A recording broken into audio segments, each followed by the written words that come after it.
coach attitude, right? All right, we're back with another podcast at the Combat Base Garage. We are short a cast member here. Melissa had something she had to take care of today, so you just get the two of us. Plus, Just us two. Plus Sunni. Sunni, the man behind the action. There we go. I'm here. He's here. All right, so let's get into this. We're going to talk today about something I think a lot of people are curious about. You're going to be a black belt in 10 years is the generic answer that you might get if you walk into a jiu-jitsu school or talk to a jiu-jitsu instructor and say, how long does it take to get a black belt? Right. That'll be the generic answer. And you have a good quote. They might say approximately 10 years, right? Mm-hmm.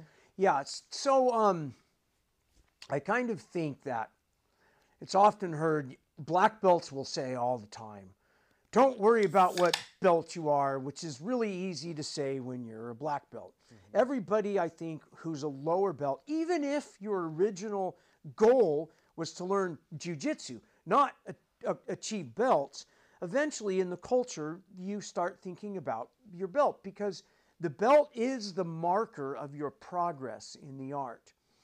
And like when I first said that quote, it was on one of those documentary films, and the part that was said off camera was one of the guys who was in the camera crew, was a blue belt, was asking how long it takes to achieve a belt and if it's still like the hardest belt to get and all that. And I was kind of replying back and recollecting a phase in my life where I was a purple belt and it felt like I couldn't get any better. That I was 29 years old. I was athletic as hell. I could run a 300 PFT for 19-year-olds. And for some reason, my jiu-jitsu did not seem to be improving. My guard wasn't becoming unpassable like my goal was and all that. And I had to kind of recalibrate my entire approach to jiu-jitsu. And through that experience, when I got my brown belt, what I'd realized was, and I often say is, you can get your blue belt by just showing up. If you show up long enough, by osmosis, you're going to gain the knowledge to become a blue belt. To get from blue to purple belt, you get there on your strengths. Maybe you're a guard guy. Maybe you pick up one move or series or a game that you're really skilled at. That will carry you all the way blue to purple belt.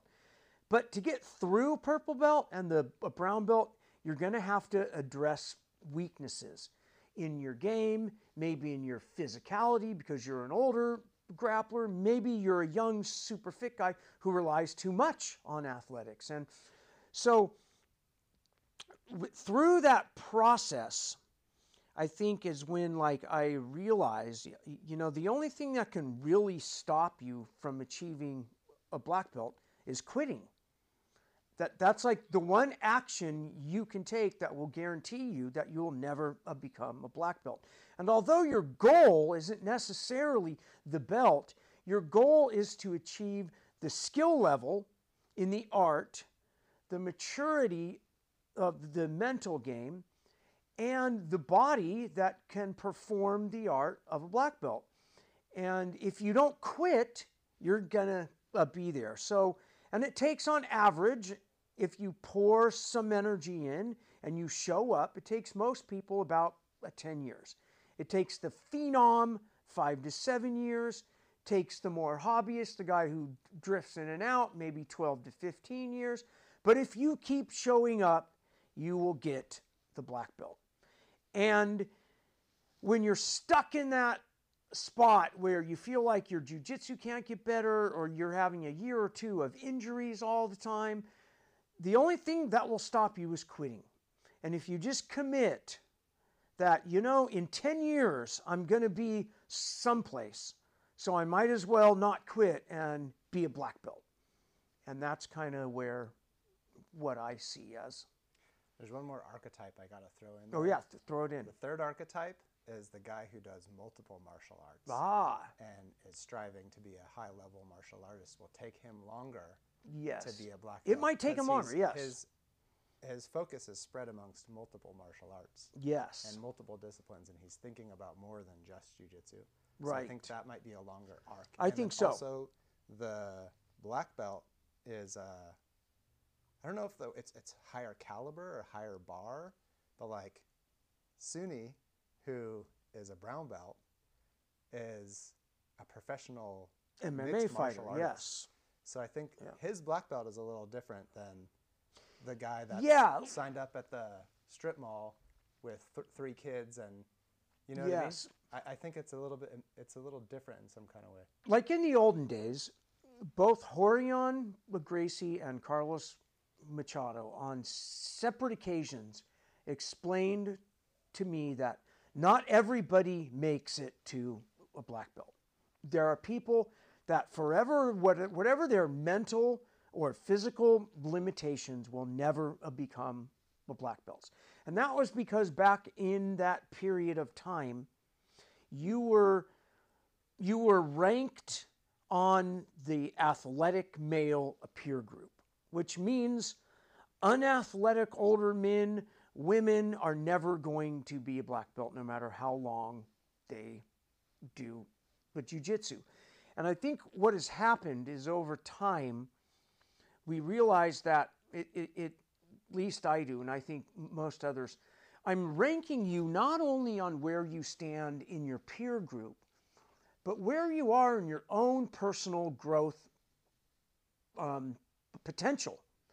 And there are some people that their potential, Sunni, is much, I'm going to hold him to a higher potential when I promote him than the non-athletic guy who I've seen him improve so much, even though he can't hold himself against the athletic purple belt yet.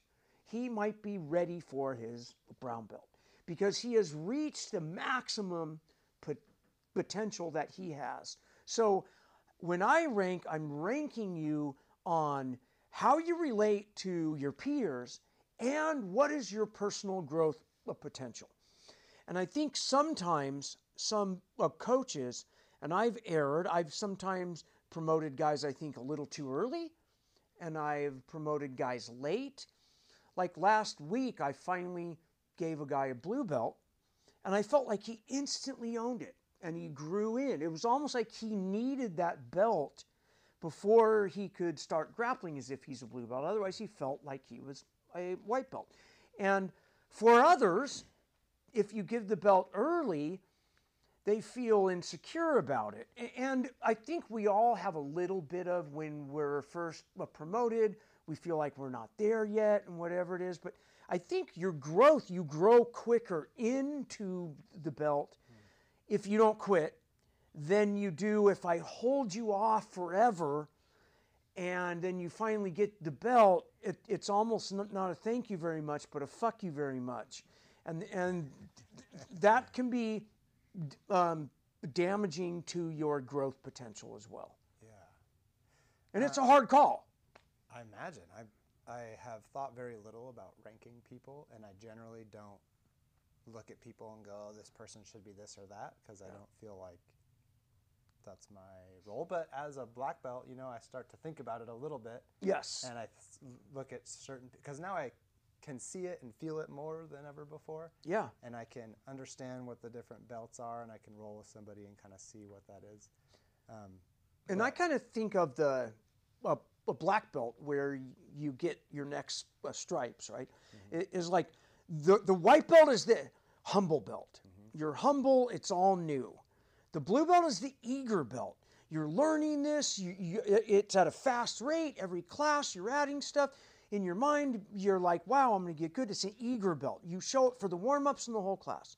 The purple belt's kind of the cocky belt, where you have enough time in the art from your first day until now to go, wow, at the rate I'm moving along, I'm going to be a black belt in no time. I'm getting pretty good. I'm even giving black belts a hard time. So the purple belt's kind of the cocky belt. And then you get humbled and realize that, God, it's a lot harder to improve incrementally at purple belt than it was at blue belt. So, and then you gain the maturity, which is what you need. The mature purple belt is the brown belt. And the brown belt is kind of like the confident belt. So instead of being a purple belt who's kind of cocky but then can fall apart, you don't fall apart anymore. You're confident. A good day, bad day, whatever it is, you're steady steering. That's the brown belt, and which is also kind of the holding pattern to the black belt. And then the new black belt begins all over again. You're humble again. You're black belt, and each time, each new belt and stripe begin as if the art's completely new. Erase everything you know, empty your cuppeth so that it may be filled, and the new black belt begins humble again. And oftentimes that they might go, God, you know, I have a great guard, but I have no passing game, or I'm not happy with that, or I have no stand-up game at all. I need to have a base and a stance. Maybe I need some judo. I need Greco. I need wrestling. And that's very common that the new black belt is humble and willing to grab new techniques. And then those 3 stripe black belts are cocky. That's interesting. I definitely feel that as a new black belt. Like I've been really enjoying just kind of letting go and just going, oh, I'm going to work on this for a little while. Yeah. This is a little something that I could use. And yeah. Just focusing on that and not necessarily feeling that rush to like tighten up. I don't have this thought of I need to get my game tight. I need to fill all these holes. Yeah. Like I don't really feel like that. It's more like I'm just going to try this for a while because this is what I want to do. You know, and it's been fun to explore. I mean, just rolling with you in the last month, I feel you are chasing the art, not trying to athletically compete. Yeah. I feel you chasing the art and fascinated when it works effortlessly, right? Yeah, totally. That's the magic. Yeah. Yeah. Very fun. That's been a fun arc. And the funny thing is, like, brand new black belt was a very insecure period. Yeah. And then I've kind of like settled into this spot where I kind of get it, what it's all about. And yep. And then I'm there, and that feels good. Yep. One thing I heard someone talking about the other day that I wanted to ask you about was they were talking about the different belts as a marker for wisdom. So instead of saying like, you know, you got to be good or whatever, like they were saying, no, this is a marker for wisdom, so you can kind of identify who has more experience, who has a larger variety of experiences and stuff like that. And I felt like that was a good blanket description, less detailed and blanketed description for what the belts mean. I like that. Like a wisdom marker. Like, and you know, so that way you can look at some unathletic guy that's a black belt, an old unathletic guy that's a black belt, and it's a symbol of wisdom, not a symbol of, oh, this guy's super dangerous and going to kill you right now. And then you can sort of extrapolate like, oh, at one point that guy was a killer and now he's older. So like, yeah. But he has the answers and he has the information, which I feel like is what should be respected of an older person. I mean, like, because I love my putting everything in threes, if I was going to like set up the new jiu-jitsu ranking, it would be white belt, brown belt, black belt. And there'd be 3 stripes per belt. And then you might have a red belt afterwards. But I personally don't even like the whole idea of corral and red belt. I think that's just years back, some older black belts wanted to add another belt because you don't get any belts anymore after. And it's like, let's add another belt. And like a lot of the Korean arts added a ridiculous amount of belts. And I think that's more because the Western mind needs instant gratification more. And like when I was doing Japanese Shotokan, it was white, brown, and black belt. There weren't any other belts. And when you saw an old brown belt you knew there was a lot of years in that. And when you saw even a tattered, worn out white belt, you knew. And like, that's where I got my philosophy of you don't wash the belt. Because from what I understood is the white belt, like back before we had all these cleaning products and rubber mats and all this stuff, the straw mats would retain a lot of dirt and your white belt would turn brown. And so if you don't wash the belt, after a while, that white belt just becomes a brown belt. And then the black belt is taking your white belt now turned brown and sewing on over it a swath. And then once that wears through, you're back to your white belt again. The symbol of returning to the beginning in that Taoist, Zen, Buddhist way of returning back. Yeah, I really like that arc of basically you're going to start knowing nothing.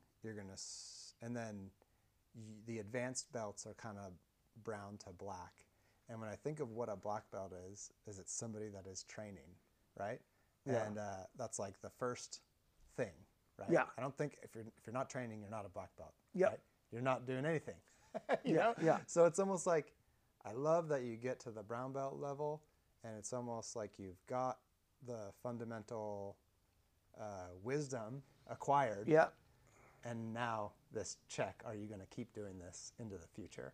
I feel like that's a great final check to throw the black belt on. I mean, when I look back, I thought the funnest belt, the most magic belt was a brown belt. Because back then, at least, and I think it's still kind of true, you get all the respect that black belts do, but none of the pressure. So it's kind of like almost like the freest belt. And because you're a brown belt, you know, like I just have to not fuck up and I'll get the black belt. But at purple belt, you're still kind of not sure, right? And a blue belt, you're definitely not sure. It seems ages away, right? So I kind of, and then you realize as a brown belt or a black belt, how most of your learning happened as a purple belt.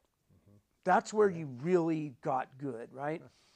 And so for some schools, they make going from white to blue really hard. I always made, because back in the old days, white to blue was pretty easy. It's blue to purple that was hard, and purple to brown that was really hard. Yeah, but I think people's question is like, how long will this take? How long will this take? And I feel like the real answer, I feel like, is that this will take, like if you want to be a real black belt, you're signing up for life. Forever, yes. Like you're signing up for life. If you are. Really want to do yes. That. If that's really what you want to achieve, the answer is forever. Right. It'll take forever. It'll take forever. And I can promise you, if you get there, you probably won't want to quit. Right. Right? Yeah, and it's like with anything I've ever done in my life, I feel like it's a huge step to take that first step. And you take that first step into a project, a podcasting project or whatever, and it's going to take a number of years to like figure out how to efficiently do that thing. Yes.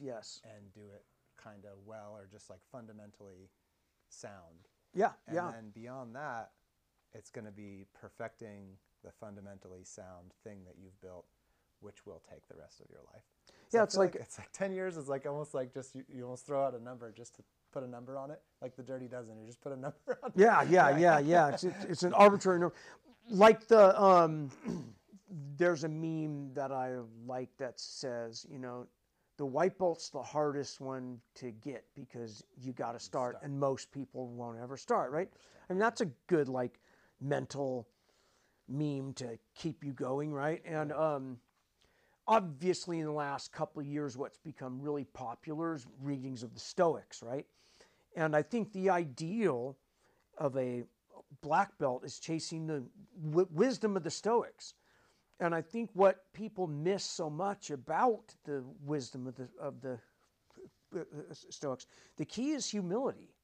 Like that's ultimately the key to learning is being humble.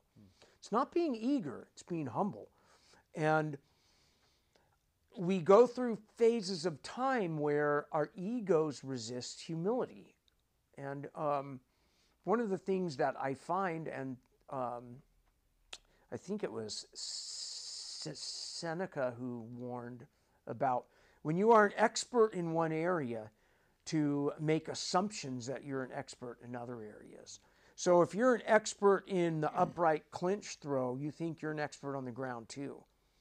And you could trick yourself easily into it because you're doing sort of the same thing, and then you think it's just this easy answer. I change a few things around and man, I'm going to be a black belt in judo in no time, or I'm going to be a no-gi upright clinch expert. And then, but when you humble yourself, you realize, oh, all the learning comes in when I say I don't know what I'm doing. And I think we all know on the internet, if we haven't made the error ourselves, we see the expert in one area thinking they're an expert in some other area, right? And that's I'm always curious, like MMA guys, what do you feel like when you're rolling with black belts? Like, and you're doing jiu-jitsu, right? Mm-hmm. What is your perspective on that? Because I feel like I'm always rolling with MMA guys, and I'm thinking in my head, like, wow,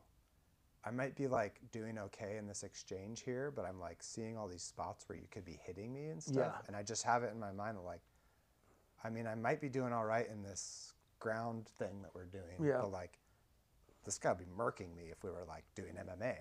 And what are you thinking when you're rolling with high level guys? I would say it depends on where I am, right? So like, if I have a fight coming up, my brain is going to be thinking about positions where I need to be.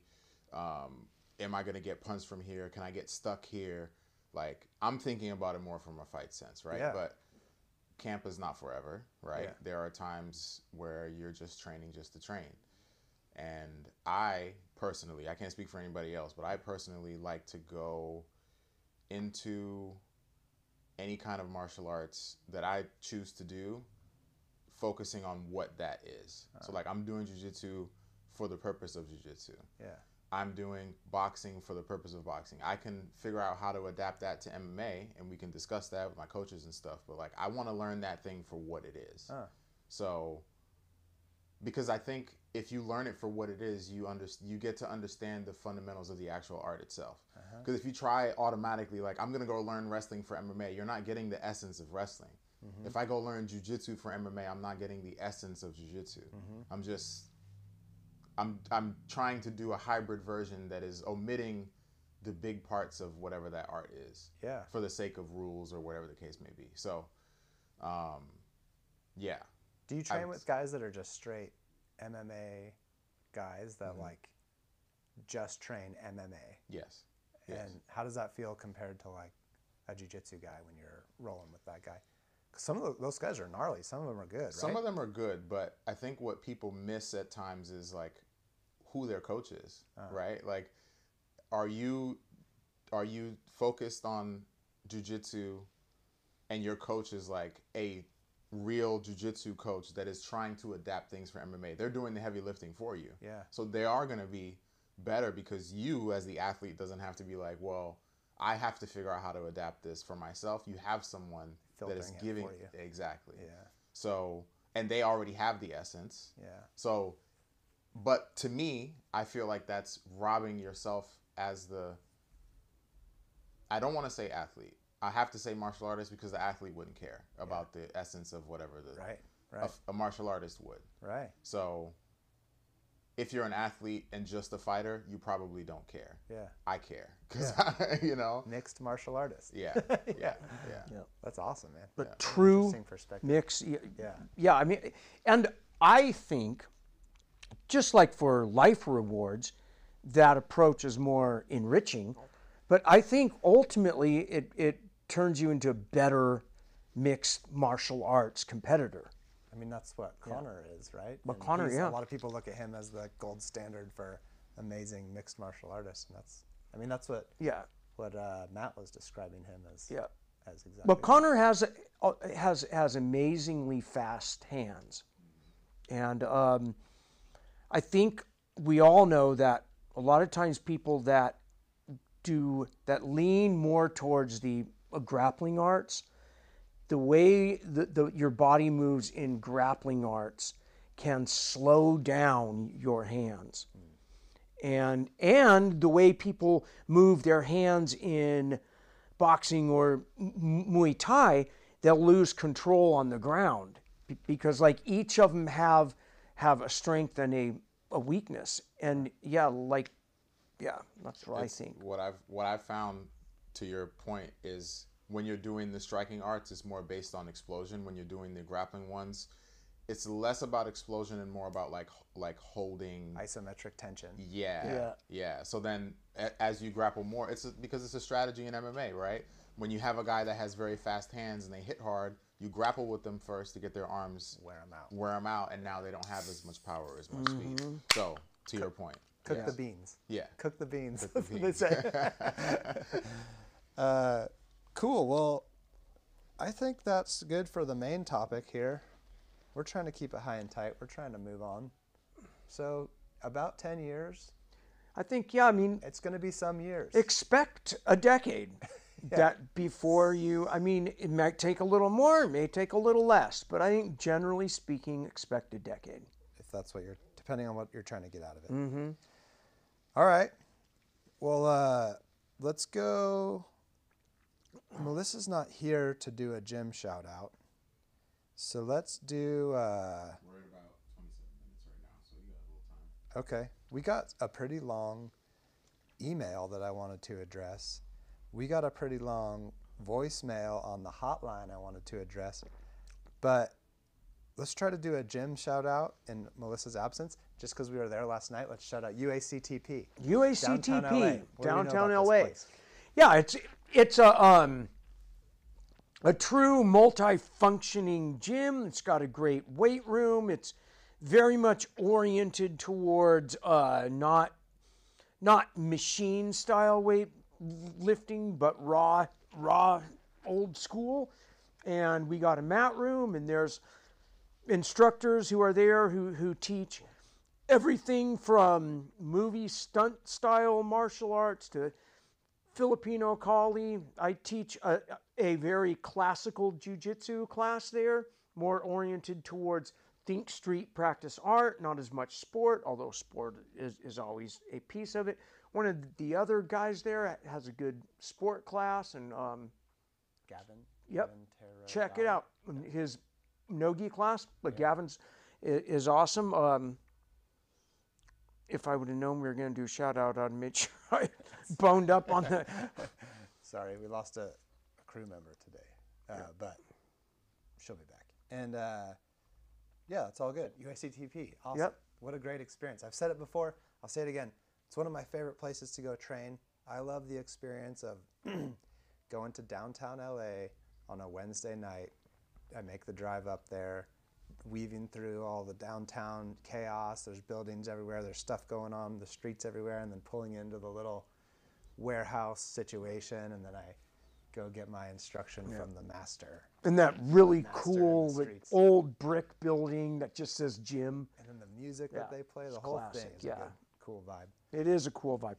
And afterwards, it's wonderful to eat tacos. Yes. God, I love good tacos. All right, we got a cool voicemail on the hotline. So let me remind everybody that if you want to call the hotline and just leave a voicemail or something interesting for us to put on the show, you can. The hotline is 949-791-7763. You can just rant on there, and we'll consider putting it on the show. You can also email us, podcast@combatbase.com. And correct me if you think I'm wrong or if I've missed something. Go ahead and make a call and troll me. Troll it up. So let's hear this one. I like this one. All right. Oh, hold on here. Technical error. What you can do too is, I mean, I'm sure you have it, but we can just add it and post Yeah, you can add it post. Yeah. This is easier. Stripe brown belt, and I'm turning. All right. Hey, this is Chris from Massachusetts. I'm a 4-stripe brown belt, and I'm turning 46 soon. I feel like my intellectual understanding of BJJ has gone way up, but the physical application is slowly dropping over time. Throwing some old injuries, a long-term groin pull, I feel like I've plateaued, or in some cases even gotten worse at BJJ. I train 4 nights a week, exercise, eat vegetarian diet, meditate, generally take good care of myself and my family. Anyway, I find myself not wanting to roll due to fatigue, worrying about getting hurt, and feeling like a black belt may be undeserved physically.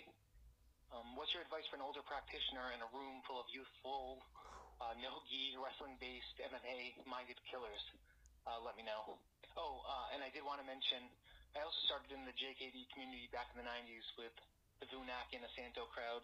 And when I first heard your Think Street, Train Sport, Practice Art, I thought to myself, damn, that's the most honest expression and explanation of incorporating all the arts that I've ever heard. So, a genius. I appreciate it. Love your content and the intellectualism you bring to the art. Thanks. Yeah, thanks. Being that in a month and a half I'm going to be 60, which is shocking. What really helped me, so when I was turning 50, I did a Masters comp, and I won my weight class, Masters Worlds.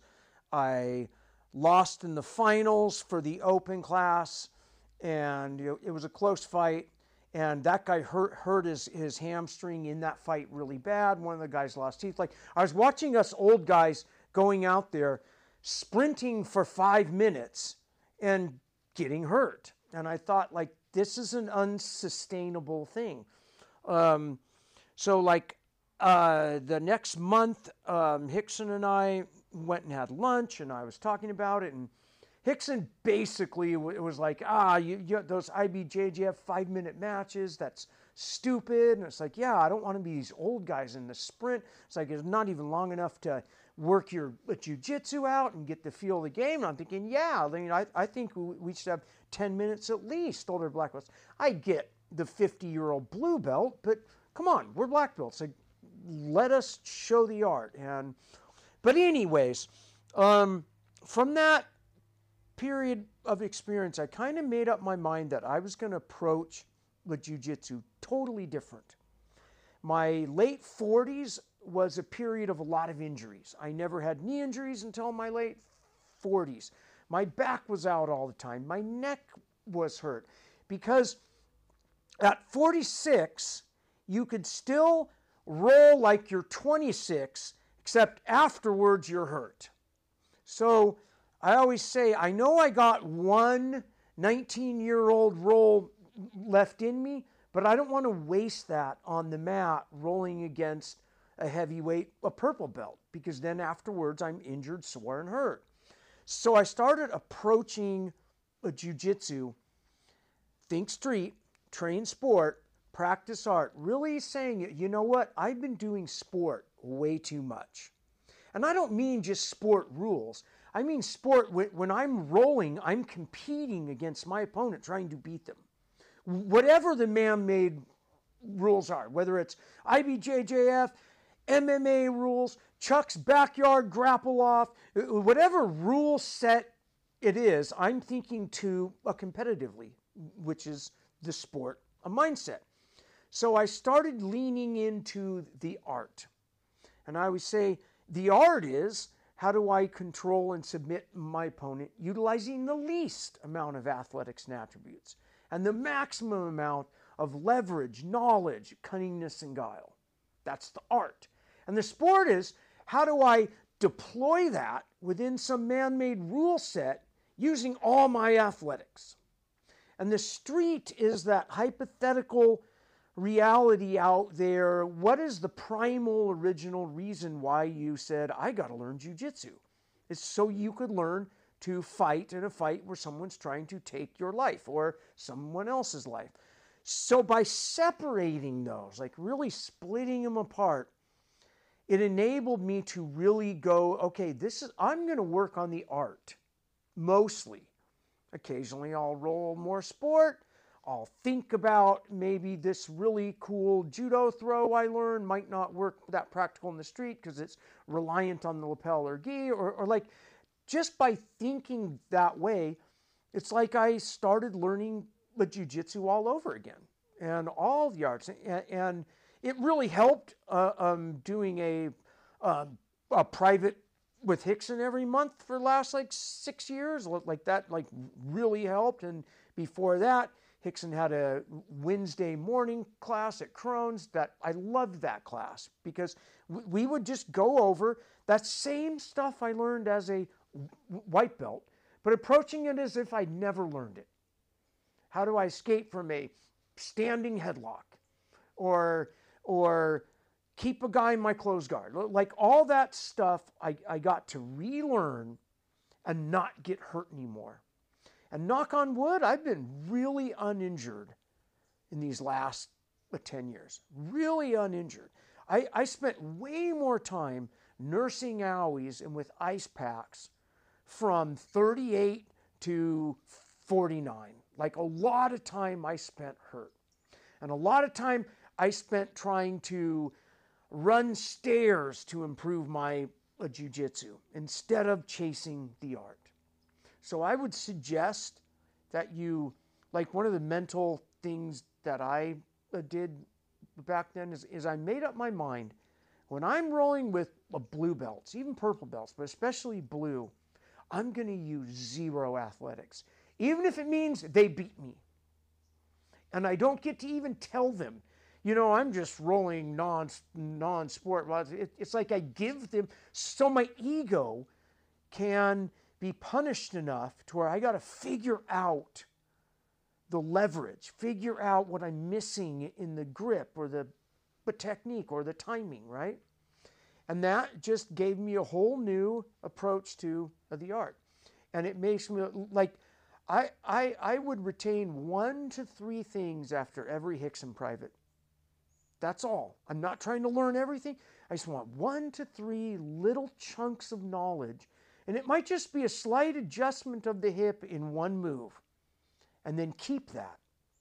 So then after the years, I've kept enough stuff rather than trying to cram a bunch of stuff and take notes after every class. Like to me, that just doesn't help me when I learn. I have to like learn it through I call my body, mind, and spirit integrated learning. Wow, that's a really good answer for that question. It immediately made me just think of like, clearly there's an adaptation that needs to happen for this guy so that he can stay motivated to keep going. In my life, like when I get bummed on something, I definitely think like, how do I adapt what I'm doing to make it something where I can move forward? And I think like exactly like you said, jumping around in that street art sport triangle and the way that you think about what you're doing, I think can really, really help drive you through times where you're not feeling stoked or motivated. Yeah. And anything that you're doing, I think finding a little triangle that you can like run from every corner, run into other corners, and sort of find a way to. And as an artist, I picture street, the color red, blood, right? Scary. I picture sport as blue. You know, there's rules, there's structure. It's quote unquote been safe as we can do this. And I think of street as yin and yang, a black and white. And if you mix all those colors, what do you get? Some weird purple color. So you can't see the street part, you can't see the sport part, you can't see the art. You do have to separate them to come back in and draw them. It's like I often say, our show has nothing to do with politics, but I think it's important to look at the extremes and see, if I go down this left-wing road or right-wing road really far, this is where it ends up. And don't be in denial about that. So one of the things that Hickson says all the time when we're thinking is, it's the concept of owning the middle, and which is a lot about base and balance. And you also learn that base is not the same thing as balance. And so through separating this, you just have to pretend you're a white belt all over again. And it becomes really fun again. Yeah, and it's nice that in this street art sport triangle, if your mind is living in that space, notice that there's no reference in that philosophy to belts or time. It's more about existing.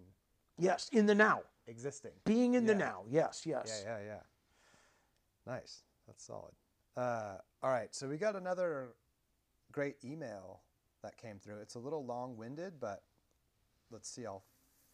Let's see if I can fumble my way through this. All right. So this is from Stephen Lampasona. Stephen Lampasona. Okay. Hello. I'd like to say that I watch your podcast on a daily basis. Chris, you have been very influential to me in the years that I've trained jiu-jitsu. I'm currently a blue belt. I've been training for 5 years. I received my blue belt 3 years ago and decided to compete. Competition for me was a way to learn BJJ. I remember Eric Paulson telling me that going to a tournament is equivalent to 6 months of training. Here I am today, having competed 12 times. I've competed at numerous Nagas, Grappling Industries, New Breed, as well as IBJJF. All at blue belt, by the way. I've won a few gold medals, a bunch of silver medals and bronze medals. I'm not anything amazing, but I guess my question is, as I'm getting older as I started competing in jiu-jitsu at 39 years old. When I started jiu-jitsu, I was 36. I'm writing this, I'm going on 42. I was extremely out of shape when I started. I weighed 280 pounds. Yikes. Nowadays, I've competed at 200, 215, and 225 weight bracket. Anyways, I guess the question is that I'm going to ask is, how do I continue forward in my journey knowing that I'm getting older and my joints are starting to bother me and my body is just not keeping up with the training? Another thing is that at 41 years old, it's harder for me to find matches, so I typically have to go against younger guys. Here lies the dilemma. I would really like to get my purple belt at some time in my life, and I feel like if I continue competing, I'm never going to get out of blue belt.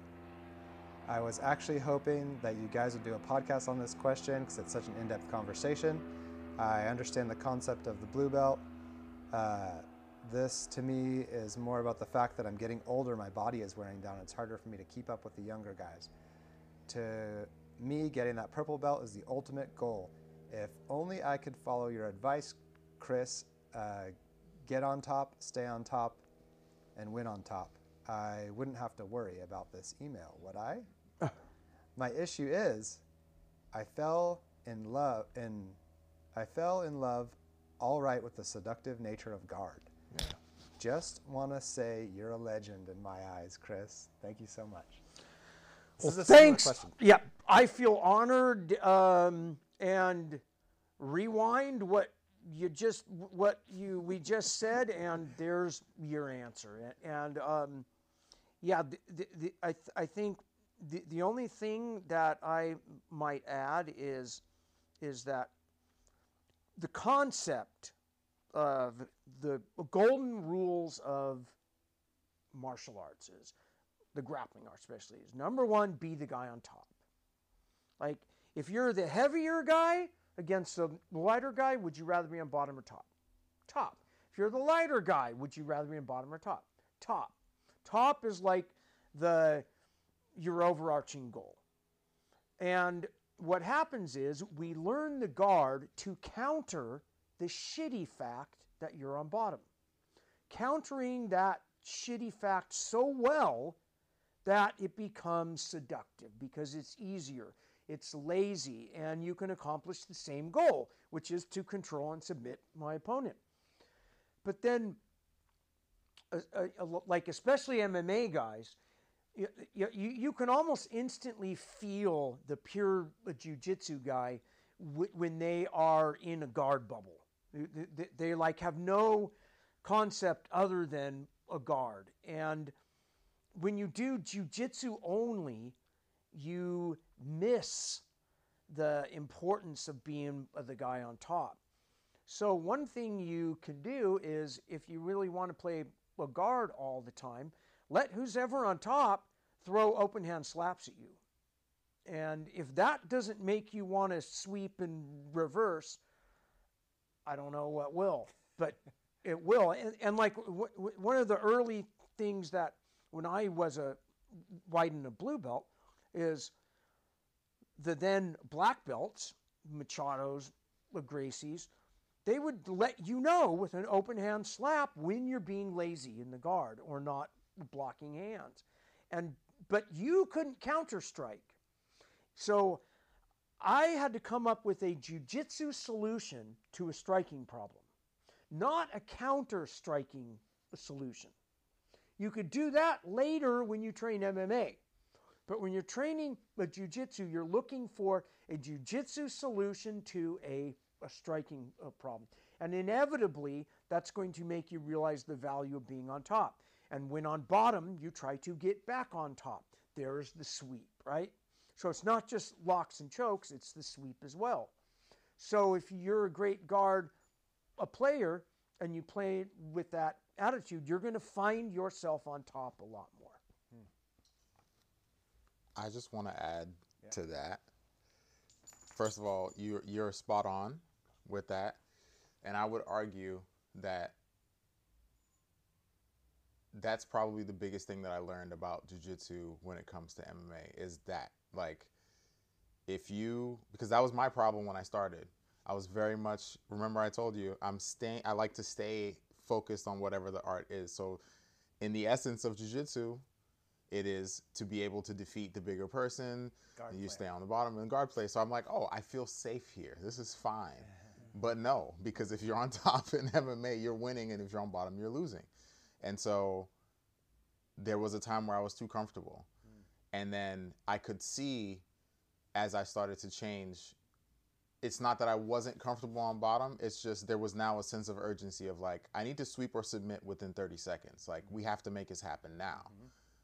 To Chris's point, it's like once you start to get out of that, I don't know if it's still in the essence of jiu-jitsu. You would probably argue that it is, but I think that could be like part of the reason why is because we're being so like, oh, it's fine down here when the other person on top is just like grinding your face in, you know? So yeah, I just wanted to add that in. Oh, that's amazing. Yeah, I think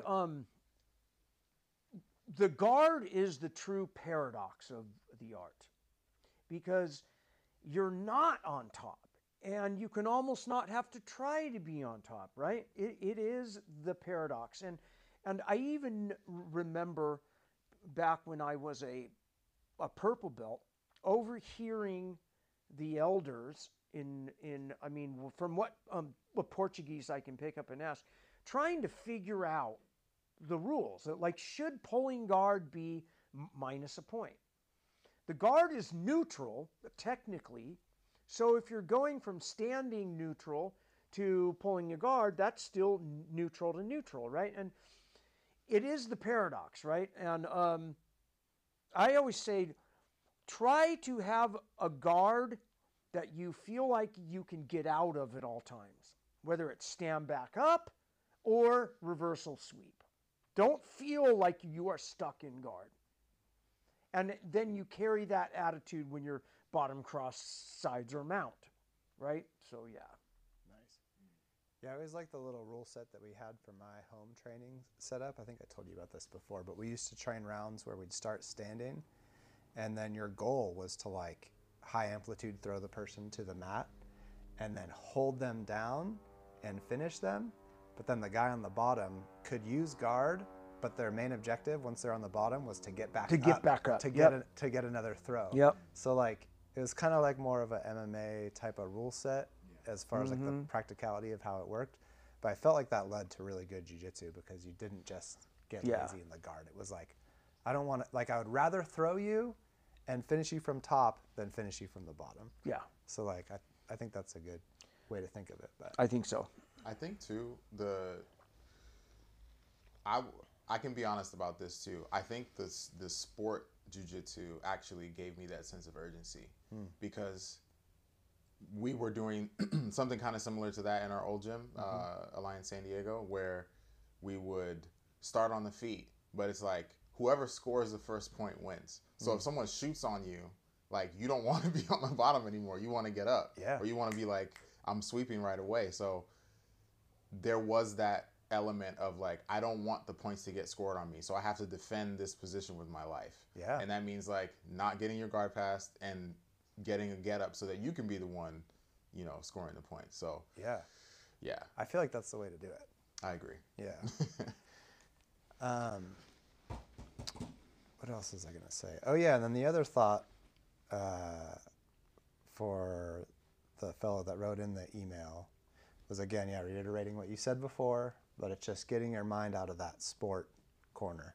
Yeah. I feel like both of those guys, their brain is like very in the sport It's corner. stuck in the sport corner. Stuck in the sport corner. Yep. And then I think that's a great spot where you can slap the black belt doesn't mean that you're like the world champion.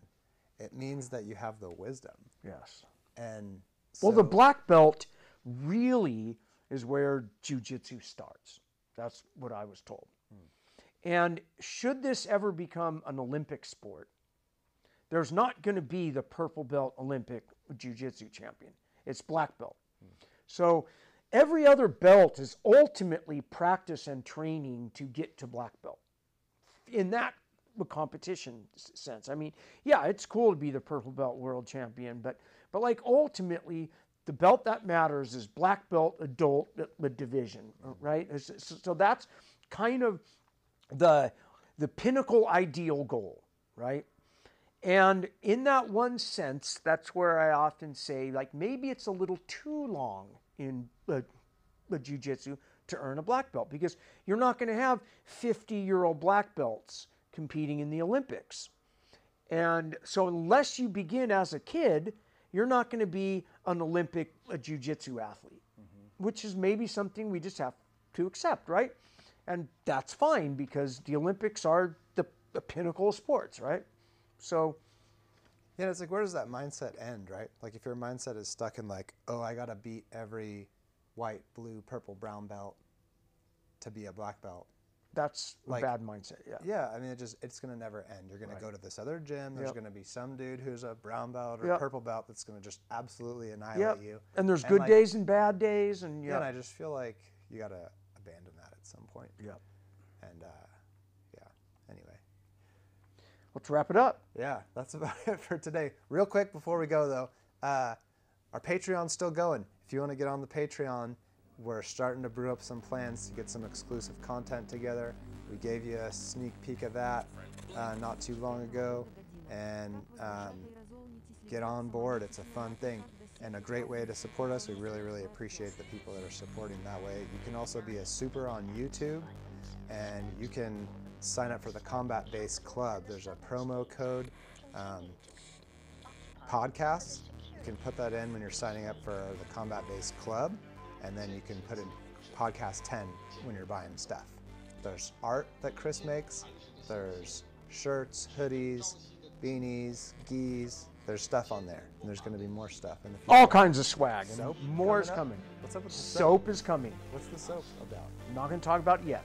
But Nice. it is coming. We don't talk about combat-based soap. Nice, I like it. All right, on 3. 1, 2, 3. Pound, like, and subscribe. Well, we all have targets on our backs these days.